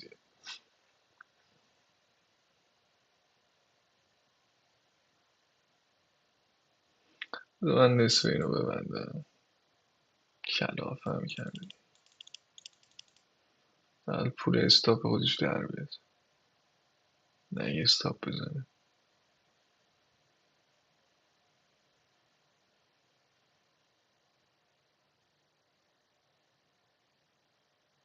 تو برو لام از سب. تو جونی داره میکنه. عدد رونده. 42 33 روند هم از داره. 42 چی؟ خب برو تا 42 برو یه رنج. عدد روند دیگه برام پیدا کن. اون موقع رنج کن. آفرین پسر خوب. خب برو. آها آها. ای جون درت. ای جون درت.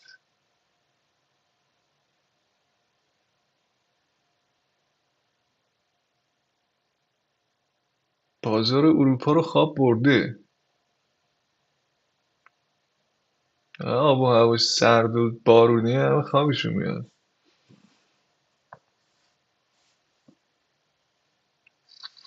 این الگوریتم تریدراژون هم خوابشون برده.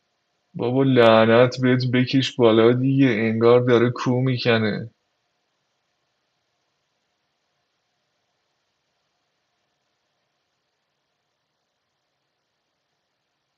قربونم بری. قربونم بری برو دیگه.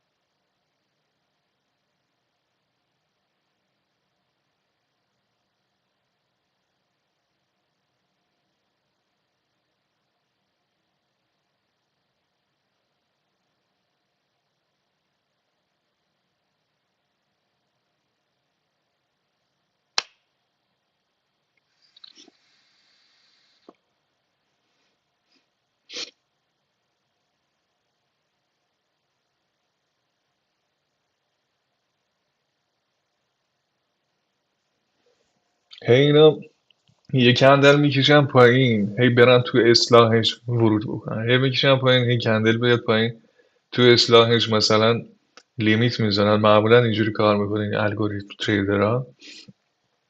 زمانی که کندل میکشه پایین، پایین همه اون نواحی که اومده پر اوردرش کردن، هی میره بالا، هی مثلا میکشه پایین، هی اوردر میذاره. بعد از اینکه پایین اومد کندلاشون، تمام اون پوزیشن ها بسته میشه. برعکس تمام پوزیشن های بایی که اونور چیده شده دونه دونه باز میکنه، دوباره میره بالا. و برعکسش برای سلش هم همین کارو میکنن، یه کندل میره بالا، سل اونور هم میکشه پایین. یه همچین حالتی داره تو رنجا. بعدک نبودی این یکی نکن. این جونت دارد. بایاشون رو بستن، همه سلا فعالش. من همینجوری کار میکنم دیگه، تا یه ورش یه زور بیشتر بیاد، همه رو تخته کنه.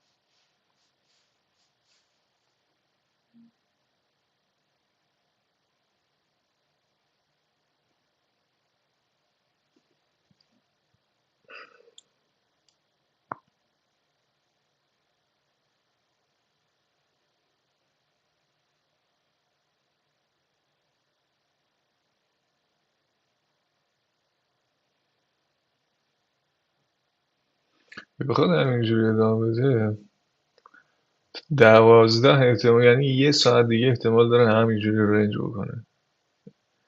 فقط تو همین ناحیه نباشه، بیاد پایین منظورم. اگه اینو هم بالا نشکنه.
کندل رو این پایین ببنده،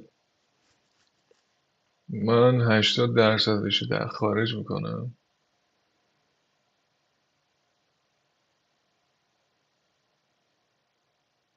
مووینگ یه کرت کرده، ولی همین ناحیه پاونجاز هنوز. خب ولی به صورت ترند مانندی حرکت کرده، یه همچین حالتی داشته، همچین حالتی داره، میدونی.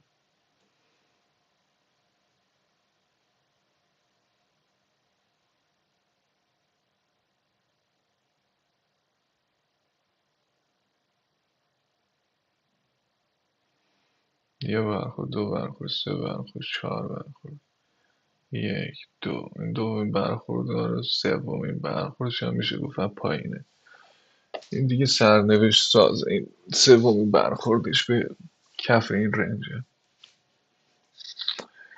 چقدر منتظر موندیم اسپایک بزنه از بالا، نزد دیگه، چیکارش کنم. خدای خسته همون کرد. دارم به مووینگی جواب بده.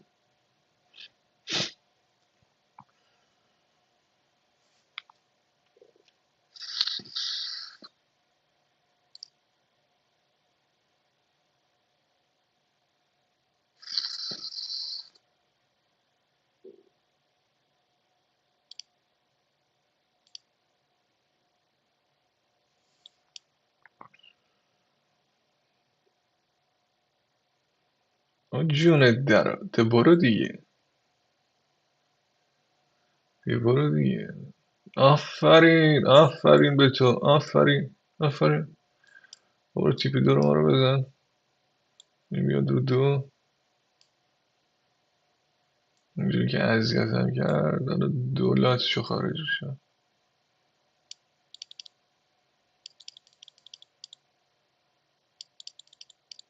ببینم چجور ردش میکنه.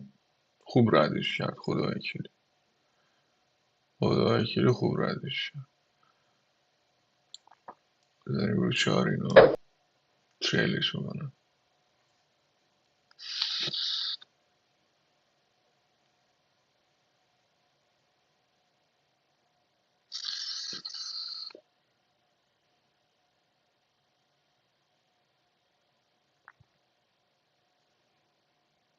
یه دونه دیگه هم بزنیم رو چهارمون سوم. بهش غلطی میکنم.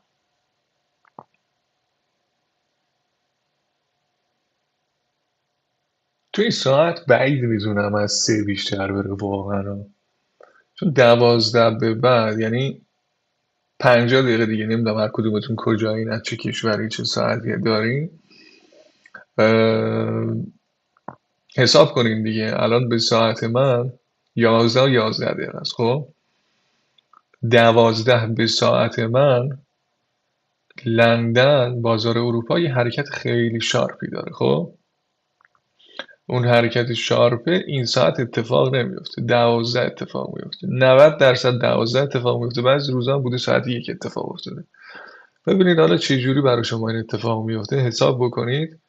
ولی تیپی سی رو بزنه یه ذره خیلی دور از انتظار میدونم که بیشتر از اون بخواد اسپایک بکنه. من یکی سقف با اسپایک همین گامی که حرکت کرد، یه گام دیگه همینجوری بره. الان دومین گام این حرکته. یه گام، اینم دومین گامش. اگه سومین گام رو بیاد تا اینجا باید بیاد. بذاری باید نشونتو بدم. یه گام، اینم دو گام. این تیپی سی رو با شادو زد. یه برگشته دیگه هم به ما بده. اینجا سلر پرش بوده ها. ببین چقدر سریع برگشت.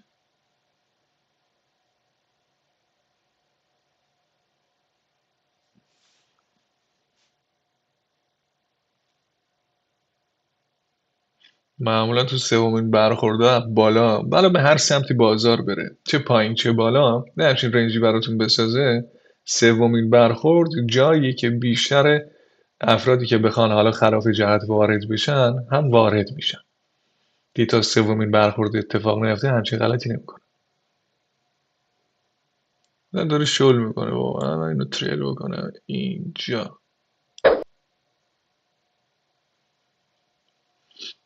برو دیگه سه ما رو بزن. برو دیگه. این همه اومدی، این همه گفتیم تو پسر خوبی هستی، این همه ازت تعریف کردیم.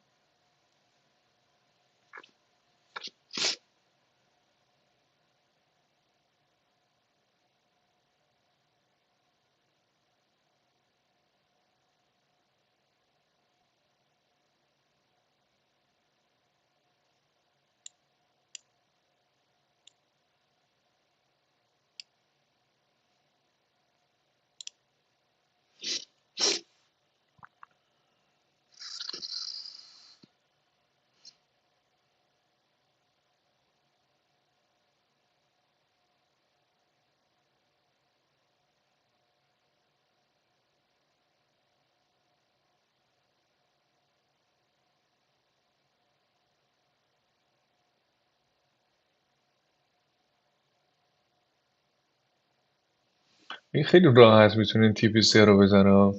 این که اینجا داره اینجوری میکنه، این همه اینه که دارن این بایرها خروج میکنن. داستان اینه. وگرنه این داستان همون داستان خرد جمعی است که افراد وقتی نزدیک تیپی هاشون میشه خب خیلی منطقی دیگه همشون خروج بخوام بزن. حالا شاید اصلا تیپی سه رو ما رو نده، همینجا برگرده بیاد ریس فری منو بزنه. ولی حیفم میاد من اینجا خیلی چه خارج بشم.